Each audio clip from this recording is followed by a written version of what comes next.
and welcome back to an exciting episode of SLAE. Today we are joined by international powerhouse Lanaea Featherstone. Lanaea, thank you so much for being here today. I'm so glad to be here. Thank you so much for inviting me. Oh, it's great to have you here. Lanaea is the founder of the Featherstone Foundation. And if we could start off today, maybe you could share a little bit about your foundation, what it does, and what inspired you to form it. Sure. So we're a nonprofit. Can you believe that we are 18 years old? And our goal really is to create equal access to opportunities for economically challenged different individuals from around the world, but primarily based in Baltimore. Very exciting. Now, when you started all of this, I'm sure you had certain inspirations. And also, I'm wondering if any of your education at LSU or American University formed it. How did you want to dive into this work? Yeah, sure. So I got my master's degree in Spanish at American University, but I took my first international trip to Spain in college. And that was such an eye-opening experience. And when I traveled the world and realized that the world is bigger than the little circle that I had lived in, I came back to the Baltimore area and realized that I needed to make a difference. And Mm. so I started doing volunteer work in Baltimore City for free, training different individuals. My uncle opened his church to me, and so I was able to have a space. And then a few years later, I actually opened the Featherstone Foundation as a nonprofit organization so that we could receive the funding to be able to have impact. Excellent. And you have traveled a lot since then. You work with a lot of countries, a lot of languages, a lot of cultures. What is your secret to still be able to connect with everybody? I have been to 19 countries.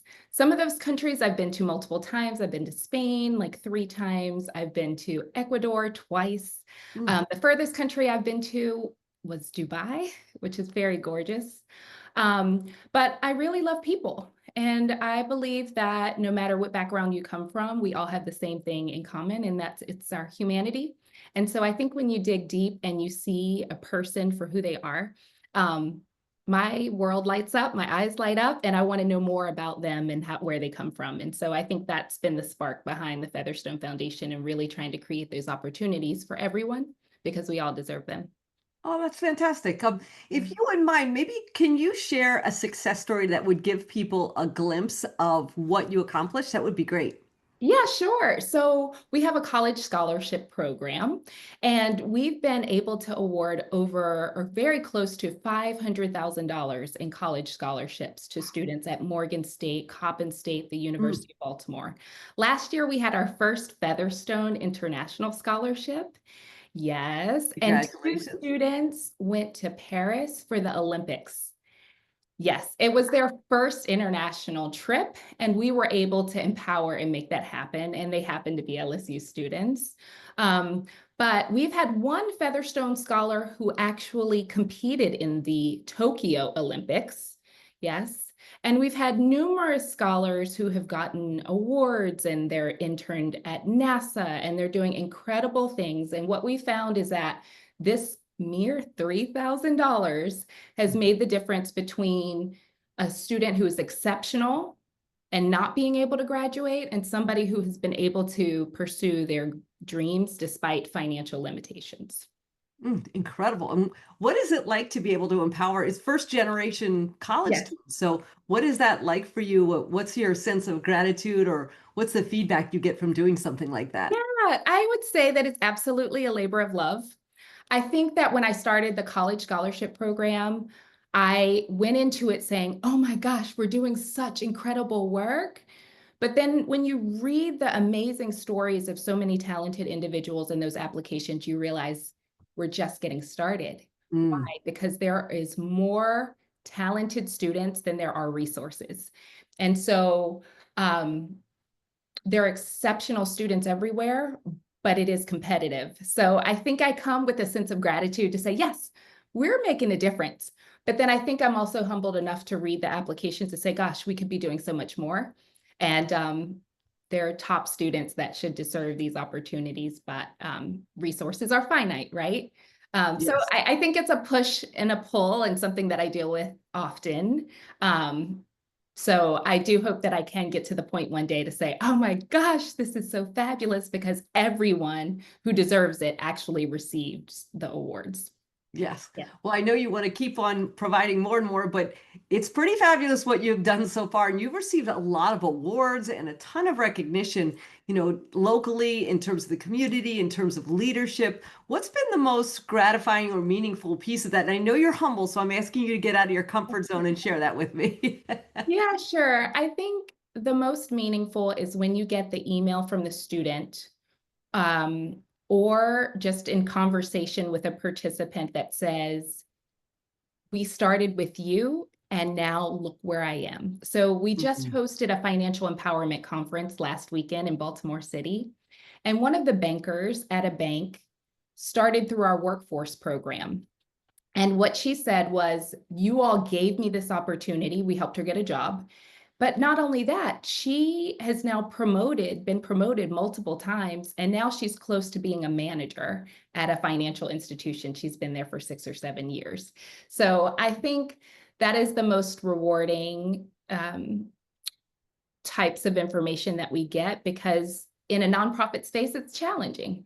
But then when you realize and you hear from the people that you've impacted why this makes a difference, then you're able to say, okay, that's great. I've got the energy to keep going. So it's Absolutely. it's hearing from those that have been helped. Yes. Oh, that's fantastic. And I'm sure there are a lot of ups and downs and challenges and things that you go through running a nonprofit. Has there ever been like a defining moment for you on that journey that you can think of? Yeah, I would say the defining moment has always been if you're going to take a risk or not. Hmm. You're either going to do it or you're not. You're either going to see a challenge or a problem and say, I'm going to step up and try to fill it, or you're going to sit back and look at it and say, oh, that's such a big issue. And so I think the defining moment was, you can stay on the sidelines and just help in a volunteer capacity, or you can legitimize the work that you're doing and say, yes, the challenges are big, but I'll play a small role to try to find a solution on the scale and the magnitude that you can. Um, Yeah. so I would say that's the defining moment. That's wonderful. And if you were going to go back in time or and know about your journey, or if you were ever going to advise somebody who was maybe starting or struggling to run a nonprofit, is there any advice that you would give somebody based on the 18 years you've got under your belt now? I'm so young, 18 years, yes. Yeah, I think the advice that I would say is know your business model. Mhm. Go in knowing what type of structure you're starting so that you can better understand how you're going to rally the resources around the mission and the goal. I would also say to anybody that decides after they've done their research that they're going to start a nonprofit, that economic winds change, and you have to be comfortable with knowing that giving fluctuates based on economic winds, and realize that this is part of the process. And so I think when you have a steady just understanding of where you are, I would tell my earlier self not to panic, that it will be okay. For Yes, sure. that would make sense as the economy fluctuates. So does people's either ability or Individual comfort giving. in giving. Yeah, Exactly, absolutely. exactly. Or corporations, right? Their ability to want to give at the level or the magnitude that they had in the past. So it's a changing and ever evolving landscape. And Mm. just say that when you're doing good, your passion helps you sustain the wins. That's what I would say. Yeah. Oh, love that. Love that. And you do deal with a lot of businesses and corporations. Are there leadership lessons that you've learned that you want to pass on to anybody about, being able to work in that industry? Yeah, sure. Well, I would say that I come from a partnership background. Mhm. Well, actually journalism, but I think that the best advice that I can give is being able to realize that you have to form relationships before you can advance. Relationships help build trust. Mm. Before I talk to any donor or partner, I always say friend raising before fundraising. Oh, I love that. Because if you try to start with raising friends and building a relationship and a rapport first, then it's not a transactional gift. It's over time, and you actually really see the benefits of partnership. right? Because you're working together for common good, and not that the nonprofit needs the resources so that we can do this work. No, we're actually partners in this. So I would say just making sure that you're building relationships and able to create friendships, because that in the long run really makes the difference, and it helps ensure that there's trust, especially when the economic headwinds come. Like, you have trust and you have a relationship, and there is a true partnership. Well, that's incredible advice for even somebody not running a nonprofit, just people who are doing business to business. That's great Yeah, advice. So yeah. when you are working with these companies, or when you are, talking about your foundation, in your mind, I know there are individual success stories, but how would you long term define success? So if you were to look back another 18 years from now and you're looking at the Featherstone Foundation, what would make you say, well, this has been really successful? The story I always tell is I will know that we are absolutely successful when one of our participants becomes the CEO of an enterprise, and they're the ones funding our organization. That's when I know that we are absolutely successful. And we've been close to getting up the corporate ranks. One of our participants told us she became a vice president at a bank. Wow. Oh, and so there is a joke that my participants are going to be driving me around with, I'm like, I'll pick you up, I'll take you to lunch. No, we've got you. I love that. What So I think that's incredible how they're vision. successful. Yeah, for Yeah, sure. that's a great vision of having long-term success. So I want to ask you one more question because I know you're busy. I know you're about to leave the country again. I'm going out of the country. That's right. But you do it all. You're an incredible wife, an incredible mom, an incredible friend. You run a nonprofit, you speak different language, you do everything. Oh my You've gosh. got two beautiful daughters that are Thank you. competitive athletes internationally now. Holy smokes, what do you want the legacy of Lanaea Featherstone to be? Like when people look at Lanaea Featherstone years from now, how do you want people to look at your life and your accomplishments, as a person, as a businesswoman? What's most important to you? Yeah, so I'm going to tell you what my mother told me when I was younger, and I hope that this is the legacy that I'm teaching my children. But she said, "To whom much is given, much is required." Mm, And so I would say that I hope that people look back and say, gosh, she made a difference, and she did it with humility, and that her children learned about generosity and mm. the importance of being good stewards, so that they can then carry on the work of being generous. I actually had my kids writing thank you cards this morning. And so I reminded them that this is what it's about. If somebody gives something to you, you make a concerted effort to say thank you. And so I think it's a long-winded answer, but that's what I would say. I would want my legacy to be that I empowered my children to understand that there is something bigger than themselves, and that they're able to then carry on the work. So however they so choose.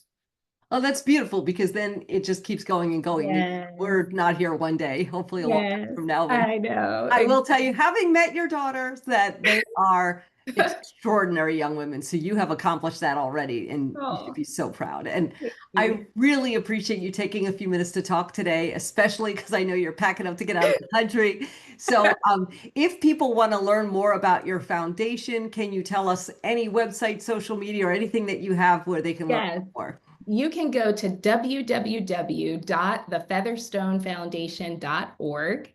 And I would say you could also follow me on LinkedIn. You can see what we're about, what we're doing, what we're up to. One of our scholars just gave the commencement address at the University of Baltimore. And so we promoted her everywhere on our LinkedIn page. That was just an extraordinary accomplishment. So yes, please go to our website and follow us on LinkedIn. We'd love that.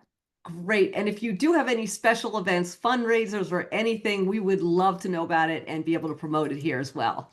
Thank you so much for inviting me to this. I really appreciate it. It's such a pleasure. Have an amazing trip, and I'm sure we will hear more about your latest success stories. Thanks. We leave tomorrow for Spain. I know, how exciting. Can I fit in your suitcase? Have